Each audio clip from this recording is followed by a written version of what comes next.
quixime facer santo, e non o conseguí. Non o conseguín e ao final dixen, bueno, como non podo ser santo, a ver se chego a morrer humanizado. Parecíame que era máis interesante.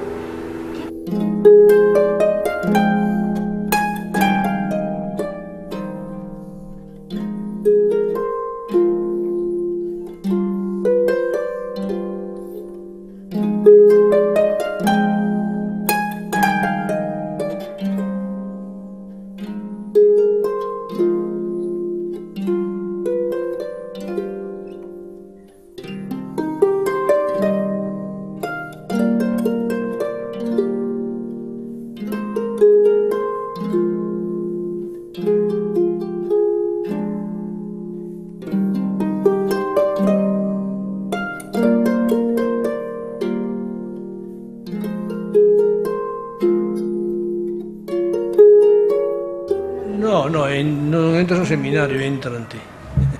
Entrante. O que pasa é que eu digo que non entrei a desgusto, porque a referencia para min eran dous curas, tres impresionantemente bons, algún queren canonizado agora, un caracterizado don Gabriel pola súa pobreza, e don Joseito, que se chamaban pola dozura cos enfermos, bueno, don Atilano, que ainda vive, era un intelectual, pero ali estaba para curarse do pulmón. De modo que eu a imaxe que tiña era de esos curas. E mentre me dicía, vas a tomar chocolate con churros todos os días, eu máis ben vía esta imaxe. De modo que fun ao seminario, non fun forzado, e fun interesado por meu pai para que fixese estudios, logo non quería que seguise, pero, bueno.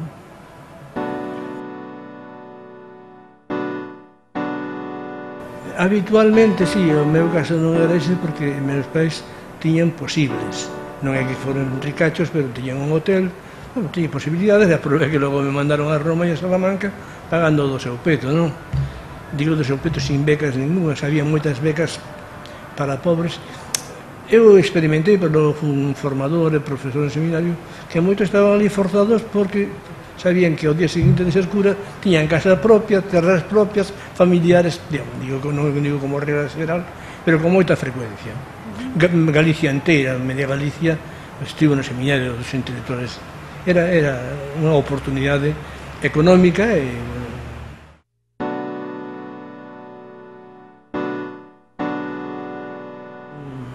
crear un ser, unha especie de oficial do sagrado, non?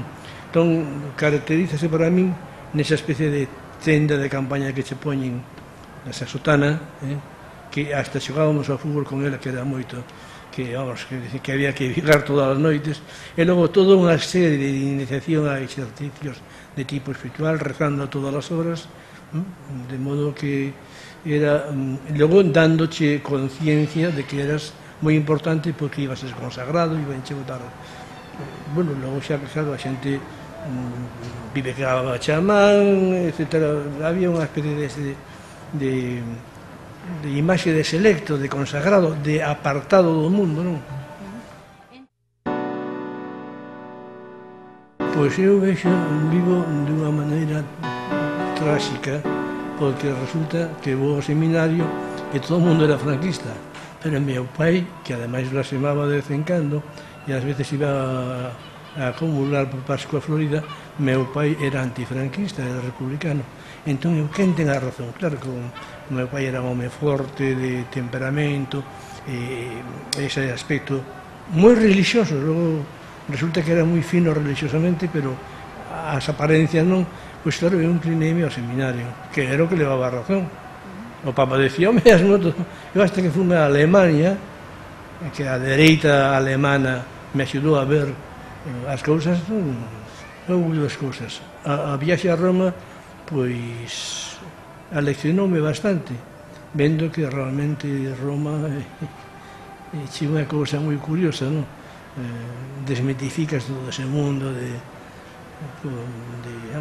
sacralización e todo eso.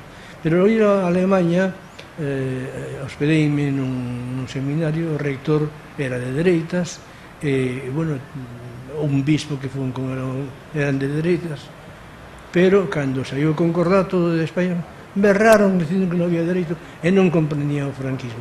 E eu vin que había posibilidade de ser clérigo, santo, e ser franquista. Isto foi unha adquisición, non foi unha anécdota, foi unha cosa que eu asumín con moita curiosidade.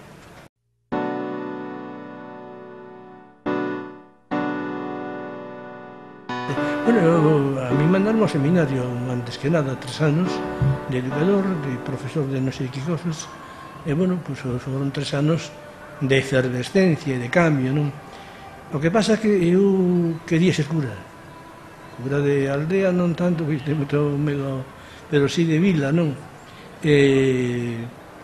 Pero en realidad había unha especie de esquizocardia, de corazón dividido, porque ao mesmo tempo as reunións en Salamanca era para gobernarmos e cambiar o seminario, que así sucedeu en boa parte, non? De modo que vivín entre dous mundos, pero tiraba moito estar nunha parroquia, e así fui. Estuve en 17 anos en Santa Mariña do Vilar de Ferrol, moi ben, moi ben.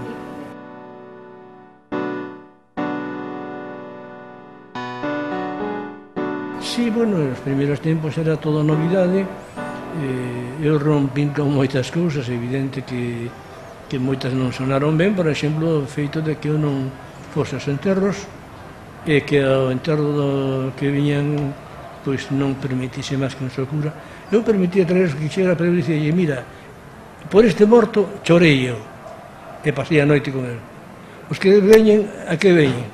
Dixo, veña a cobrar, non? Se en último término vos non queredes que queredes máis curas, traed o que querades, pero non contedes con a miña presencia. Non podo claudicar ante unha cousa de que os ricos moitos e os pobres. E deron unha razón sempre, non tuve ningún conflito con eso.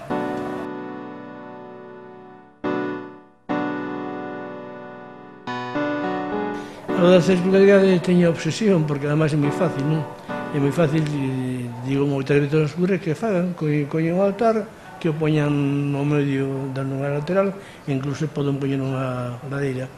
Mira, os primeiros templos eran redondos. Por que? Porque eran maternidade, eran o útero. Non digamos nada, por exemplo, o famoso Delfos, non? Que a mesma palabra significa útero, vagina, non? Bueno, entonces, estes edificios rectangulares en que un señor está ao fondo, dando coa xente antes, non? E se cando o povo, se estades aí con o espírito tú. Todo isto, a mí esta altura pareceme impía e pareceme despótica. Que un señor goberne a todos dando esas costas e, bueno, que a xente non se vexa.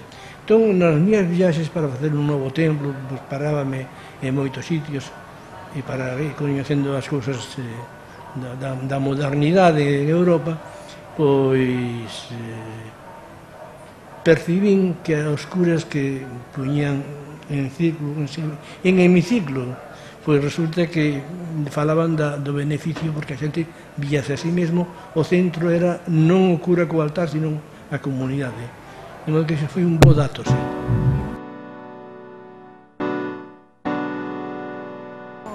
Pois, eu non sei. O malo é que tampouco sabía o xuiz, que se botou a chorar, dicíndome, por favor, deféndase vostede, escúseme vostede, teño que mandalo á cárcel. E isto dixomo, despois dicía a policía miña nai que eu estaba libre, como creía. Meteronme, pois, estuve 22 meses nos mercedarios, e o resto xa marchei a Madrid a esperar o xuicio do Tribunal de Pública.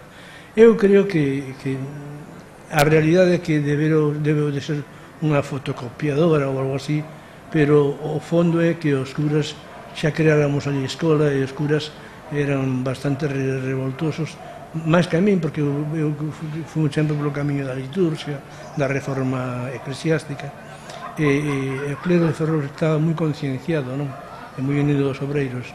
Entón, o señor que chamábamos capitán xeneral, pois aproveitou para dar orde de que se nos prendese.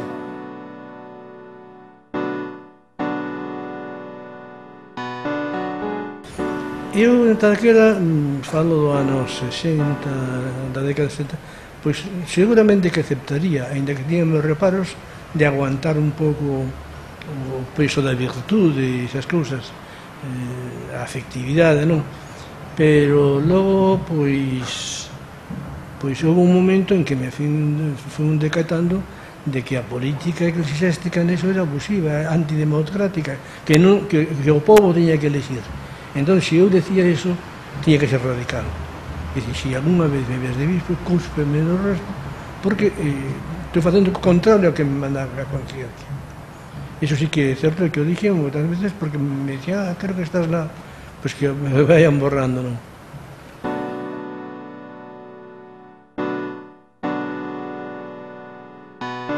Miñas familias eran moi directas. Un policía díxeme, é moi curioso, usted le oímos unha homilía, le seguimos na pista e non se mete nada. Nada que era mellor. Foi moi famosa, por exemplo, unha que unha vez fixeron a 3 personaxes, pois unha homenaxe, non sei, unha medalla nesas derrotas, o bispo, o gobernador civil e o almirante.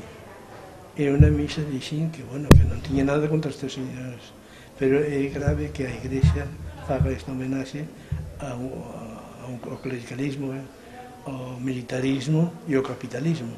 O capitalismo creo que é representado por Barrié de la Maza, non? E, bueno, entón eu nunca calei nada, tampouco tiña demasiada malicia. O que sentía, non repentinamente, a min costame moito tempo preparar o que... Eu ali traballei moito lendo e formándome, porque a ter unha conciencia moi clara e transmitila, e eu creo que, bueno, realmente hai xente que me dice, pasábamos toda a noite falando entre nós e dicíamos, isto sí que é querer, non? Pero vamos, eu desmitificaba e todo, recordo a bula aquela para poder comer carne, eu dixen que non a repartía nem a cobraba, non? Que incluso fixen a bravata que completaron de comer un bistec o día de Ben Resado, para demostrar que era unha gran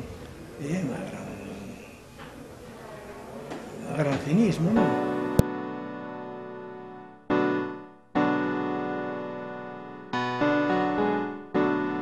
Bueno, eu levaba varios anos sendo empuxado por amigos que me decían, un deles está estudiando en Roma, Joaquín Campo Freire, e dicen, mira, home, escribe en galego, que xa verás como sabes máis do que pensas, non?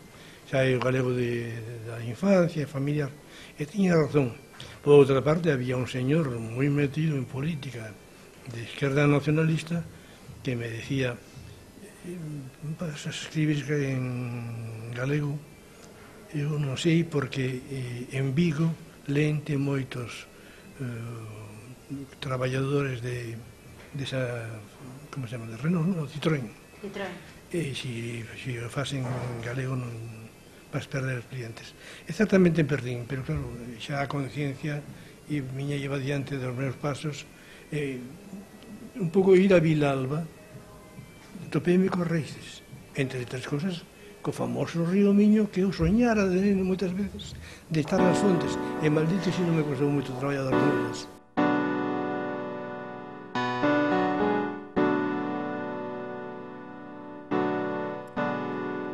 Mira, as romaxes significan que houve un momento en que eu estaba delegado de catequese de adultos, e houve un momento en que quixeron facer unha reflexión e eu orienteina por ese camiño, as raíces telúricas, e tuvimos en Bastegueiro 3 días con ponencia de Ramón Puñeiro, un relatorio de Paco Carballo e outro meu.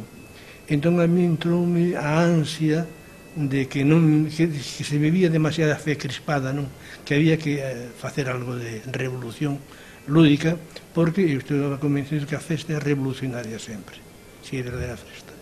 E houve unha discusión enorme, terrible, pero terrible, non? E a maioría comprendeu que a festa podía ser como logo se verificou.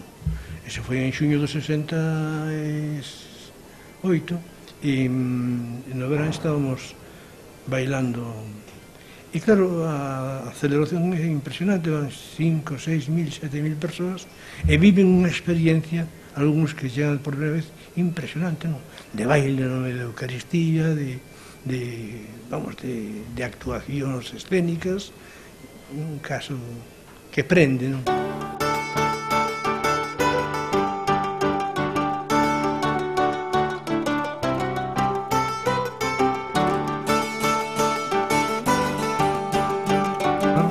Un bispo o máis comprensivo de toda Galicia dixo que era produto dunha mente quenturenta e que iso se terminaba axiña.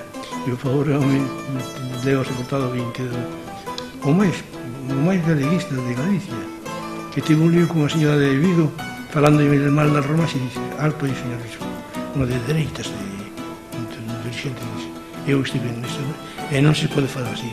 Foron moi respetuosos, houve vigilanza por parte de que incluso gravaron, pero non houve nada que fazer, a xente seguiu acudindo e segue acudindo.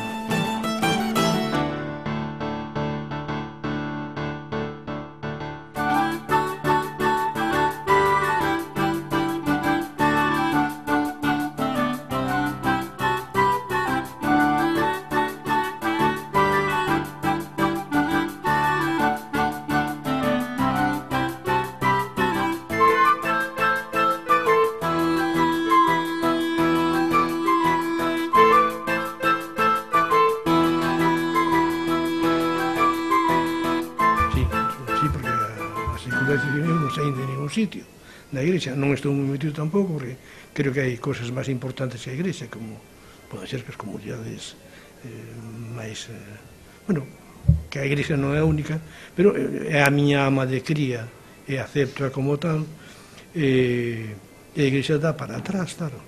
Entón nós estamos indo para adiante cunha mensaxe auténticamente liberadora, non? E iso pois tivo o seu custo, pero tamén o seu beneficio. Non sei como decirlo, pero houve un momento en que Monseñor Rouco, arcebispo ainda aquí, que extraordinario amigo meu Avellanos, que dice, decide a Chao que non se preocupe, que imos deixar de interferir. Bueno, xa está conseguida a paz.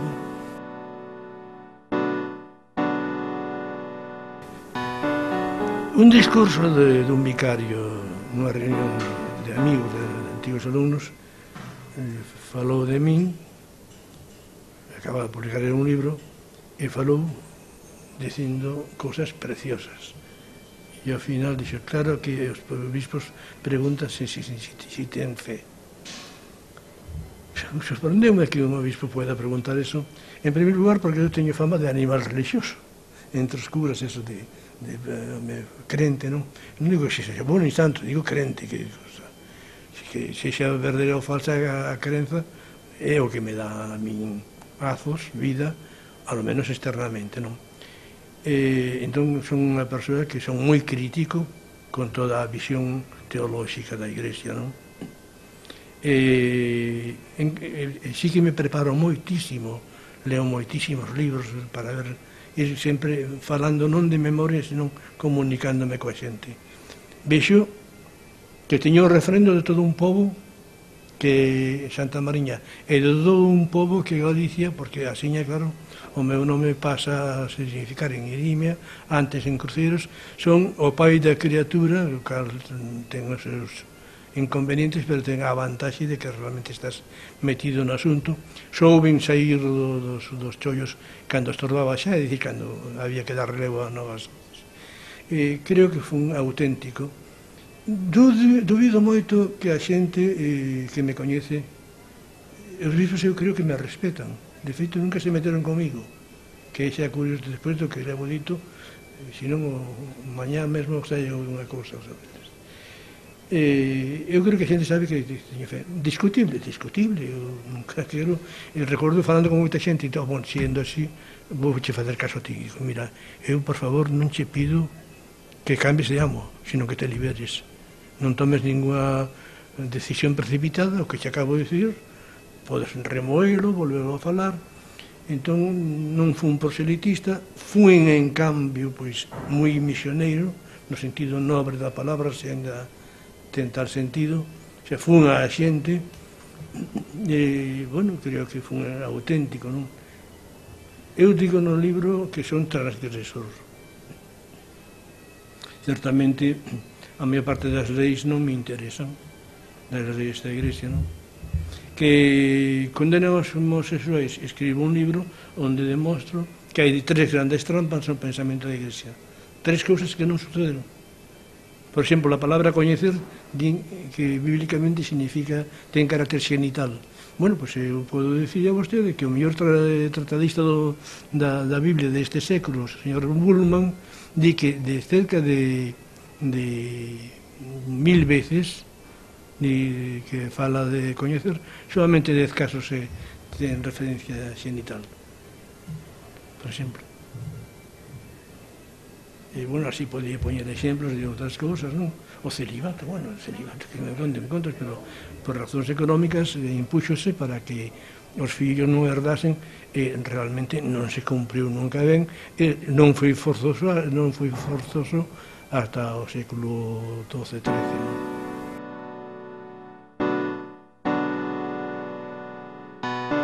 Eu non trato de desmarcar a ortodoxia.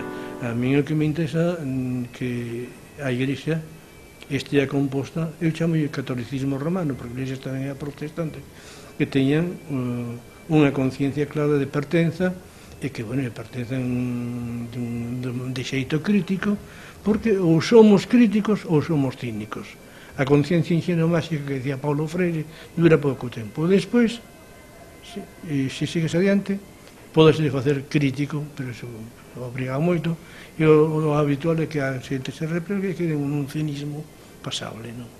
Que hai moitísimo, porque a cínico non se chega en 2 días, nin con un día ao cine. Hai que ser como aquele alumno meu que chegaba sempre tarde, porque non dille por qué, tiña relóxio e todo eso, e puña hora, pero cando facía puña sin darse conta xa, sin darse de conta xa puña a man o pagaba. Esa é a conciencia cínica, xa sin darse de conta faz o que non é. E realmente aí eu peguei forte, sí, peguei forte. Si, cando un adquire unha certa liberdade, pois, cando casei, dice, que valente fuchas. Non, eu estaba convencido. Entón, cando estás convencido de unha cousa, eu tardo en analizala. Bueno, a veces moito tempo, pero ao final decido, non? Entón, valente non me considero valente.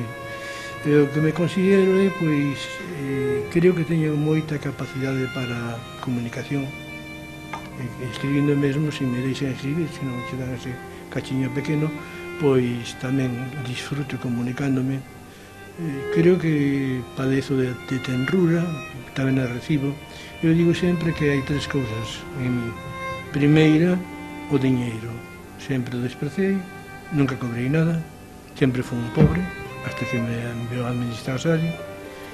Os honores, que cheguei a tocalos moi de cerca, e deronme medo, porque estaba eu actuando no nome ad maiorem Dei gloria, no nome de Deus, pero estaba a figura do ascenso e renunciei, o que non renunciei a ser querido e a querer.